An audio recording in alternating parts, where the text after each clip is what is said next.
నిలబడడానికి కావాల్సిన కృప దయచేయండి. దావీదు నిజమే ప్రభువా, యుద్ధం చేయడానికి గొలియాతును చంపడానికి కావలసిన వస్తువులను తానే ఏర్పాటు చేసుకున్నాడు, తానే సిద్ధపరుచుకున్నాడు. అలాగే మేము కూడా సేవకులందరం ఐక్యంగా ఉండి అయా ఇక మా మీదకు వస్తున్న వ్యక్తుల మీద మేము నాయన పోరాడే శక్తిని మేము కలిగి ఉండడానికి కావలసిన కృప దయచేయమని యేసు నామములో అడుగుచున్నాం తండ్రి, ఆమేన్. మంచిది. మరి సమయంలో మన మధ్య ఉన్నారు దైవదాసులు, మరి ఏపీసీపీఓ సిబిలో కీలక పాత్ర పోషిస్తున్న టీంలో సాధన రాజ్కుమార్ గారు కొన్ని మాటలు జ్ఞాపకం చేస్తారు.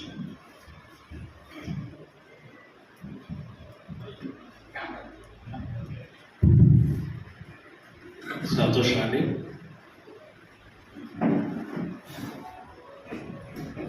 మరి సోదరులు అన్నకి నా నమస్కారాలు తెలియజేసుకుంటున్నాను.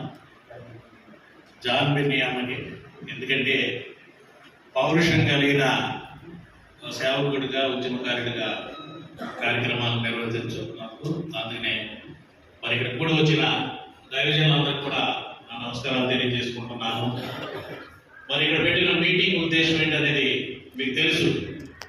ఏంటంటే క్రిస్టియన్ ఐక్య వేదిక ఏంటంటే సేవకుల వేడుకలకు సమావేశం. ఎంతమందికి మీకు మేల్కొల్పుంది? మీ పట్ల క్రైస్తత్వానికి జరుగుతున్న అన్యాయం పట్ల ఎంతోమందికి మేల్కొల్పుందన్నది ఒకసారి నేను అడుగుతున్నాను. అన్నలారా బాధపడకండి. ఎన్నో ఇబ్బందులతో కూడిన వ్యవహారాలు జరుగుతున్నాయి ఈ భారతదేశంలో. క్రైస్తవుడికి పూర్వం ఎప్పుడో వెలివేత అనేవారు, కానీ ఇప్పుడు క్రైస్తవుడికి వెలివేత అనేది స్టార్ట్ అయ్యింది.